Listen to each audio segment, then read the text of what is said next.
पंजाब केसरी में आप सबका स्वागत है। मैं हूं चंद्रशेखर धरनी। कांग्रेस के दिग्गज नेता तथा विधायक किरण चौधरी जी हमारे साथ मौजूद है। मैडम, आपका स्वागत है पंजाब केसरी में। धन्यवाद भाई साहब। मैडम, आज बजट सेशन के दूसरे प्रमुख रूप से क्या रहा? सबसे पहले तो जो है स्पीकर साहब ने ये इत्तला दी हमारे को कि किस तरह से जो है कॉलिंग अटेंशन जो मोशंस हैं उनको रिजेक्ट करा गया है, किस किस का लिए गए हैं। तो मेरे 4 कॉलिंग अटेंशन ऐसे मोशंस हैं जो अभी विचाराधीन बता रहे हैं।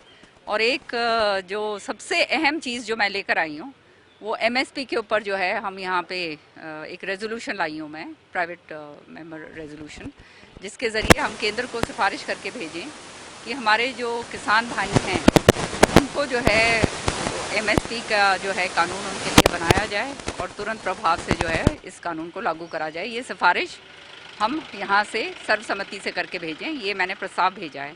तो उन्होंने आज स्पीकर साहब ने कहा कि ये विचाराधीन है। तो इसका मतलब अच्छी बात है कि अगर केंद्र को हम सिफारिश करके भेजते हैं और अगर इसको रिजेक्ट करते हैं तो इसका मतलब ये स्पष्ट है कि फिर ये किसानों के प्रति रवैया इनका जो है वो साफ नहीं है। साथ ही साथ एक बात मैं और कहना चाहूँगी, आज इस बात के ऊपर बड़ा ज़ोर शोर से हंगामा भी हुआ कि एक प्रश्न लगा हुआ था ये कॉम्पनसेशन का फार्मर्स को। तो 2021 का जो गिरदावरी कराई गई थी 2021 की, वो जो है वो प्रश्न पूरा का पूरा जो है मंत्री जी ने दिया। और उसके ऊपर हमारे को जो उस प्रश्न का जो जवाब था, क्योंकि हम बाहर का तो कुछ पूछते नहीं है, हम तो सारे जवाब जो हैं उसमें से देख कर ही पूछते हैं। तो वो जवाब का जो है प्रश्न का जो है वो हमारे उसके अंदर जो जवाब था उससे प्रश्न हमारे को नहीं पूछने दिया। और ऐसा अहम मुद्दा कि जब आप देख रहे हैं कि पूरा ओलावृष्टि से पूरी की पूरी फसलें जो हैं वो बिछ गई हैं।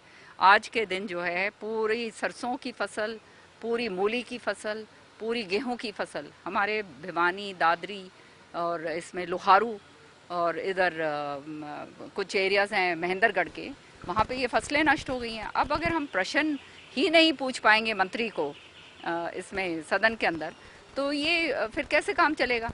तो ये बात जो है थोड़ा सा मैंने सोचा कि ये स्पीकर साहब को भी मैंने कहा कि जो अहम प्रश्न होते हैं उसके ऊपर आपको सप्लीमेंट्री पूछने देने चाहिए, ताकि लोगों को पता चले कि असलियत के अंदर हो क्या रहा है। जवाब जो है वो सारा गोलमोल एक जलेबी बना के दे देते हैं, उस जवाब का कोई फ़ायदा नहीं होता। और उस जवाब को के अंदर जो त्रुटियां हैं उनको पकड़ के जब हम सवाल पूछना चाहते हैं वो हमारे से पूछने नहीं दिया जाता। राज्यपाल के अभिभाषण में प्रमुख रूप से आपको क्या नजर आया? राज्यपाल का अभिभाषण तो क्या कहा जाए, कुछ भी तो नहीं है उसके अंदर। कोई तो ऐसी चीज़ होती जिसके बारे में कहा जा सकता है। हर चीज़ को जो है वही वो कहते हैं ना, old wine in new bottle, उसको को पेश करने की कोशिश करी जाइए। वो ओल्ड वाइन भी जो है वो भी नहीं रही। अब कोई इनके पास मुद्दे ही नहीं रहे। अब आप मुझे ये बताओ, आप जो है उसमें अपनी पीठ थपथपा रहे हैं कि हमने राम मंदिर बनाया। राम भक्त तो हम भी हैं। प्रभु की जो ये है अर्चना, प्रार्थना, गीता, ये सब कुछ हम भी करते हैं। पर ये क्या आपकी उपलब्धि है? आप अपनी उपलब्धि बताओ ना कि आपने सरकार के अंदर आपने क्या क्या करा है। 75% जो आपने वायदा करा था युवकों को नौकरी देने का, उसको कैसे आप क्रियान्वित कर रहे हो? आप ये बताइए कि आपकी जो फसलें खराब हुई हैं अभी तक, 2021 की जो फसलें खराब हुई थी उसका मुआवजा आपने नहीं दिया है। आगे आने वाले समय में कैसे करोगे? बार बार आप ये कह रहे हैं भवंतर योजना और हैप्पी इंडेक्स की बात कर रहे हैं कि बहुत हैप्पी इंडेक्स है। क्या है हैप्पी इंडेक्स रह गया? ये ओमिक्रॉन के बाद सारा सबके तो धंधे चौपट हो गए हैं। सारे जो व्यापारी भाई हैं वो वैसे रो रहे हैं, मध्यम वर्ग की जो फैक्ट्री वाले हैं वो रो रहे हैं, मजदूरी जो है वो मजदूरों को मिल नहीं रही है, किसान तो बिल्कुल ही पिट गया। उसकी यूरिया, उसकी खाद जो है उसको टाइम पे उसको नहीं मिलती, उसका मुआवजा उसको नहीं मिलता। जो ये प्रधानमंत्री फसल बीमा योजना जो इन्होंने बना रखी है, इससे बड़ा तो और कोई धंधा मैं कहती हूँ ये लोगों को गुमराह करने वाली बात नहीं है। किसान भाइयों ने मुझे बताया किस तरह से, मैंने पूरा दौरा करा लोहारू का और इसका बाडरा का, किस तरह से इनसे प्रीमियम भरवा लिया जाता है। प्रीमियम भरवाने के बाद जो है अब जैसे 50,000 रुपये प्रीमियम भर गया, और जब वो क्लेम अब आप जैसे क्लेम करेंगे पूरी 100% नष्ट हो गई हैं, तो वो क्लेम के टाइम जो है 25% भी जो है उनको मुआवजा नहीं दिया जाता। तो ये कहानियाँ जो इस तरह से घटती हैं, तो ये सामने सबको नज़र आ रहा है कि असलियत के अंदर क्या है। यूक्रेन में जिस तरह से बच्चे फंसे हुए हैं उसको लेकर क्या कहेंगे आप?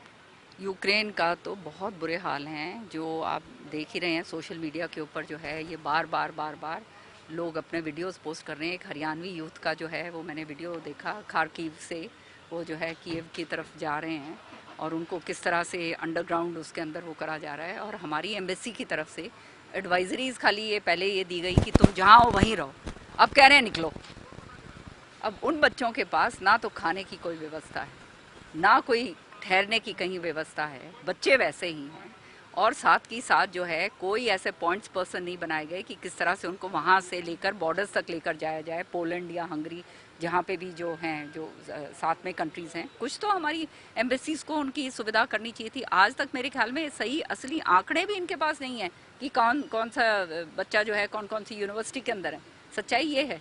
और हम श्रुति चौधरी जो एक्स-एम-पी हैं, उन्होंने बात करी कई उनके पेरेंट्स से, बच्चों के जो हमारे भिवानी, महेंद्रगढ़ और ये इसमें दादरी में के जो बच्चे फंसे हुए हैं, उन्होंने बताया कि हताश हैं बच्चे, पूरे बुरे हाल हो रहे हैं। तो ये तो हालात जो हैं हो रहे हैं। अब हम देश के नागरिक जो हैं, आप जो है वहाँ से कहा जा रहा है कि आप 2 फ्लाइट्स वहाँ से आ रही हैं, आप पोलैंड पहुँच जाओ, आप हंगरी पहुँच जाओ, वहाँ से आपको उठाया जाएगा। और वो फ्लाइट भी इतनी महंगी, कहाँ से वो बच्चे जो हैं उसको वो करेंगे।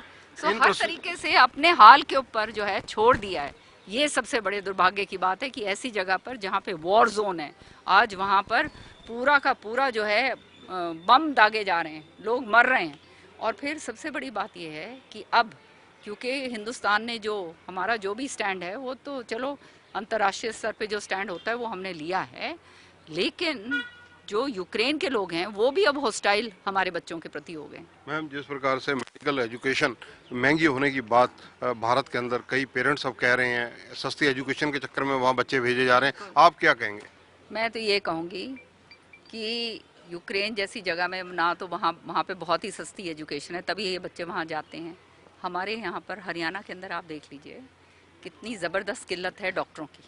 जब हम ये बताते हैं कि इस यहाँ पे हॉस्पिटल में ये नहीं है, ये डॉक्टर नहीं है, ये डॉक्टर नहीं है, ये डॉक्टर नहीं है, तो पिछले 7 साल से यही बात हम सुनते आ रहे हैं कि अभी हम भर्ती कर रहे हैं, भर्ती कर रहे हैं। अरे आपके पास इतने सारे लोग हैं जो इच्छुक हैं, जो डॉक्टर बनना चाहते हैं, तो आप अपने मेडिकल कॉलेजेस के अंदर सीट्स बढ़वाइए।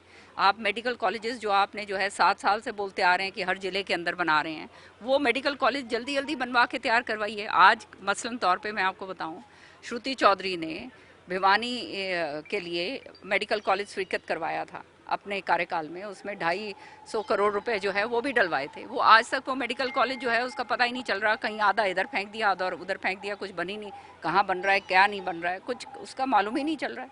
सो जो नए कॉलेजेस जो बनाए वो तो बात और है, जो स्वीकृत कॉलेजेस हैं वो तक इन्होंने पूरे नहीं करे हैं।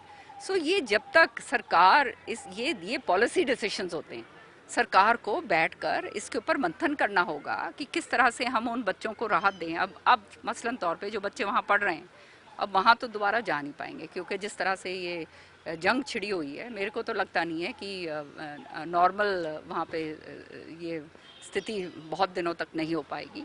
तो ये बच्चे जो हैं इनका तो ज़िंदगी यहाँ ख़राब हो गई।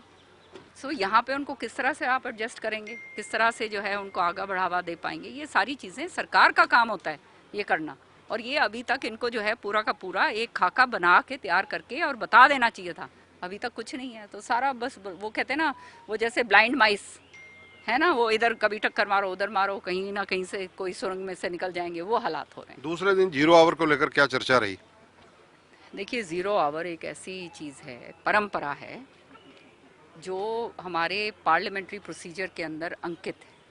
कई चीज़ें लिखी नहीं होती, कई चीज़ें जो होती हैं वो परंपरागत होती हैं, जो उनका बहुत ज़बरदस्त सैंक्शन होता है। आपने देखा है पार्लियामेंट में भी है।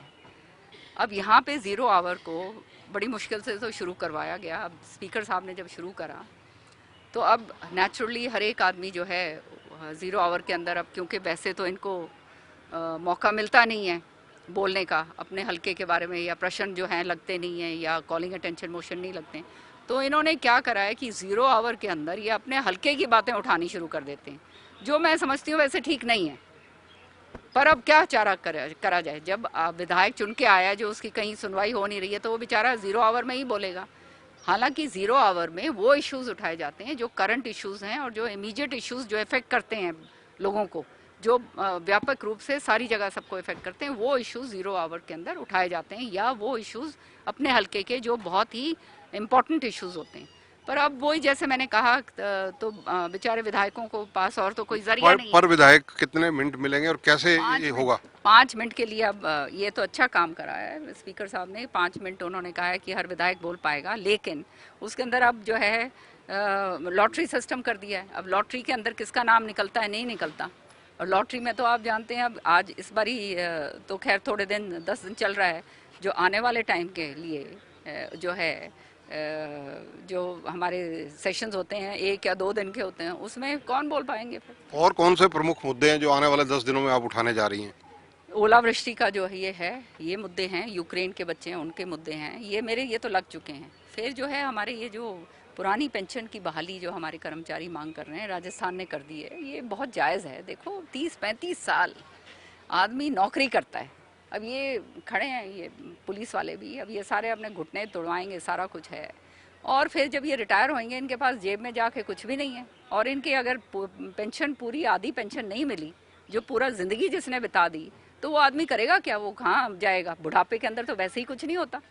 तो ये बहुत ज़रूरी है कि ये पुरानी पेंशन की जो है बहाली हो, और ये बहुत जायज़ डिमांड है, ये इसके ऊपर भी हम चर्चा करेंगे। साथ के साथ जो है किसानों के जो इश्यूज़ हैं सारे के सारे, चाहे कॉम्पनसेशन का इशू है, चाहे इनके खाद का है, बीज का है, जो इनकी भवंतर योजना है वो पूरी तरह से फेल है, सारा कुछ ये। उसके साथ साथ हमारे जो गेस्ट टीचर्स हैं, आंगनवाड़ी हमारी वर्कर्स हैं, उनके बुरे हाल हो रहे हैं। उनको वायदे तो बहुत लंबे चौड़े करे गए थे, लेकिन एक वायदा पूरा नहीं करा। 75% का वायदा जो है इन्होंने करा नौकरियों का, वो नहीं करा। महंगाई का जो है तेल और डीजल इतना महंगा और महंगा होता जा रहा है, और अब आप देखिएगा ये 10 तारीख का चुनाव का रिजल्ट खत्म होने दो, उसके बाद आप देखिएगा किस तरह से ये डीजल और पेट्रोल के दाम बढ़ाते हैं। सच्चाई ये है कि कच्चे तेल को सस्ते में ले रहे हैं, और हमारे को जो है टैक्स लगा लगा के हमारी जेब काट रहे हैं। हमारे समय पे भी जो है तो कच्चा तेल हम महंगा लिया करते थे, लेकिन हमने टैक्स नहीं इतना ज़्यादा लगाया कि आम आदमी की जेब के ऊपर वो पड़े। अब किसान जो है उसका ट्रैक्टर जो है उसको वो एनजीटी ने जो है वो रोक कर दी है। वो सारे के सारे ये सारे मुद्दे जो हमने उठाए हैं, चाहे नशे का मुद्दा हो, चाहे और दूसरे ये जो व्यापारी भाइयों के जो हैं सहूलियत का मुद्दे हों, सारे के सारे नकार के जो हैं डस्टबिन में डाल दिए। अब इतनी मेहनत करते हैं। एक मेरा कॉलिंग अटेंशन तो इसलिए नामंजूर करा है कि मैंने जो है 200 शब्द से ज़्यादा उसमें इस्तेमाल कर दिए। वो कौन सा कॉलिंग अटेंशन है? 75% लोगों की नौकरी देने का। तो मैंने कहा जी ये बड़ा सारा रिसर्च करके सारा कुछ इसमें डाला, तो 200 से अगर 10-15 क्या कहते हैं एक आध पैराग्राफ अगर बढ़ गया है, तो ये आप इसके ऊपर नहीं आप रिजेक्ट कर सकते, लेकिन बहाने चाहिए, भागते हैं चर्चा से। धन्यवाद। तो ये है मैडम किरण चौधरी, विधायक हैं और कांग्रेस की दिग्गज नेता हैं। यूक्रेन में फंसे बच्चों, विशेषकर जो शैक्षणिक रूप से विस्थापित होकर यहाँ आएंगे, उनके भविष्य को लेकर काफ़ी चिंतित नजर आई। इन्होंने कहा कि सरकार उनके लिए क्या समस्या का समाधान करेगी, और सस्ती मेडिकल एजुकेशन भारत में होनी चाहिए, इसकी वकालत वो कर रही हैं। आने वाले दिनों में विधानसभा के अंदर कौन कौन से मुद्दे ये उठाने जा रही हैं, उनका भी जिक्र इन्होंने किया। कैमरामैन संजय सिंह के साथ चंद्रशेखर धरनी, पंजाब केसरी टीवी, चंडीगढ़।